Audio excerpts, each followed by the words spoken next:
Good morning students. मैं रेखा शर्मा आपकी BSc part first semester first की ऑनलाइन क्लास ले रही हूँ।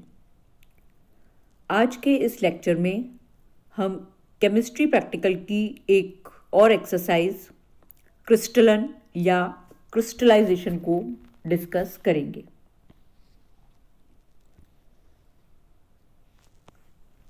ठोस कार्बनिक पदार्थों के शुद्धिकरण या प्यूरिफिकेशन के लिए क्रिस्टलीकरण विधि उपयोग में लाई जाती है। ये कार्बनिक पदार्थों के शोधन की एक सुगम या आसान विधि है। क्रिस्टलन दो प्रकार से किया जा सकता है: साधारण क्रिस्टलन या सिंपल क्रिस्टलाइजेशन, प्रभाजी क्रिस्टलन या फ्रैक्शनल क्रिस्टलाइजेशन। साधारण क्रिस्टलन विधि में कार्बनिक ठोस पदार्थ के शुद्धिकरण के लिए एक ऐसे विलायक या सॉल्वेंट का चयन किया जाता है जिसमें निम्न गुण होने चाहिए। ठोस पदार्थ कमरे के ताप पर सॉल्वेंट में कम से कम विलय होना चाहिए और ताप बढ़ाने पर यह सॉल्वेंट में पूर्णतया घुल जाना चाहिए। कार्बनिक विलायक का क्वथनांक या बॉइलिंग पॉइंट भी अधिक नहीं होना चाहिए जिससे उसे आसानी से कार्बनिक यौगिक से हटाया जा सके। इसी प्रकार विलायक या सॉल्वेंट वाष्पशील होना चाहिए जिससे कि विलयन को आसानी से सांद्रित या कंसंट्रेटेड किया जा सके। मेथड: इसमें सर्वप्रथम कार्बनिक ठोस पदार्थ का गर्म विलायक में संतृप्त विलयन या सैचुरेटेड सॉल्यूशन बनाया जाता है।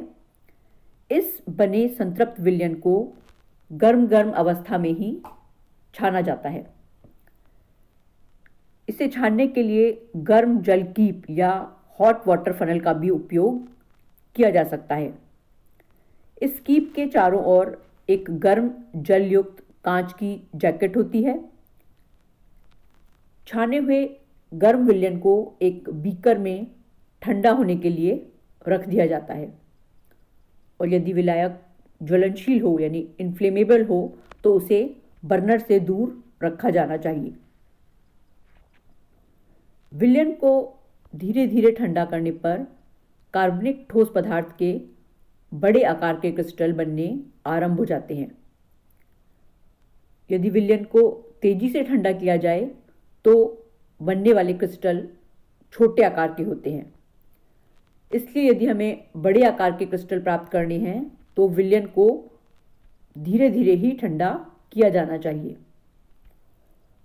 यदि पूर्णतया शुद्ध क्रिस्टल प्राप्त करना हो तो इस प्रक्रिया को कई बार दोहराया जाता है। कभी कभी विलयन को शीघ्रता से ठंडा करने पर पदार्थ के क्रिस्टल नहीं बनते। इसके लिए विलयन में उस पदार्थ के एक या दो क्रिस्टल डाले जाते हैं जिससे कि क्रिस्टलीकरण प्रक्रिया आरंभ हो जाती है। इसे सीडिंग कहते हैं।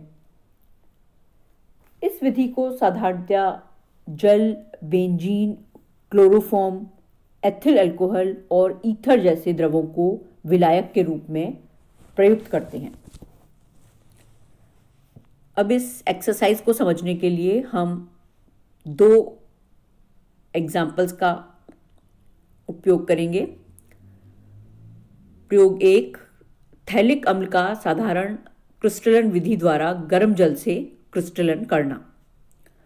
तो इसके लिए जो आवश्यक उपकरण हैं वो हैं गर्म जल, फ्लूटेड फिल्टर पत्र और स्टेम रहित फनल। इसके बाद इस प्रयोग की विधि लिखी जाती है। सर्वप्रथम एक बीकर में 1 से 2 ग्राम अशुद्ध थैलिक एसिड लेते हैं और एक अन्य बीकर में 50 ml जल लेते हैं। जल को उबलने तक गर्म किया जाता है और अब इस गर्म जल को धीरे धीरे थैलिक अम्ल के बीकर में मिलाते हैं। जिससे थैलिक अम्ल पूर्णतया घुल जाता है। गर्म गर्म थैलिक अम्ल के विलयन को फ्लूटेड फिल्टर पेपर से छाना जाता है। चित्र में इस क्रिस्टलन की विधि दिखाई गई है। इस छनित को पेट्री डिश या बीकर में इकट्ठा कर थोड़ी देर के लिए रख देते हैं। डिस्क या पेट्री डिश में थैलिक अम्ल के सफ़ेद रंग के क्रिस्टल बन जाते हैं, जिनको साधारण फिल्टर पेपर से छानकर अलग कर लिया जाता है। इन क्रिस्टलों को इसके बाद ठंडे जल से धोकर फिल्टर पेपर पर सुखा लेते हैं। एक और एग्जाम्पल से हम इस एक्सरसाइज को समझ सकते हैं। नेफ्थलीन का इथेनॉल से क्रिस्टलन करना। इसके लिए आवश्यक उपकरण हैं beaker, keep, rod, filter paper आदि। विधि: एक शंक्वाकार फ्लास्क में 2 ग्राम अशुद्ध नेफ्थलीन लेते हैं और इसमें 10 ml परिशोधित स्प्रिट या रेक्टिफाइड स्प्रिट मिलाई जाती है। इस बीकर में विलायक की बम्पिंग रोकने के लिए पोर्सिलिन के 2-3 टुकड़े डाल दिए जाते हैं। फ्लास्क में एक कॉर्क की सहायता से पश्चवाही संघनित्र यानी रिफ्लक्स कंडेंसर लगा दिया जाता है।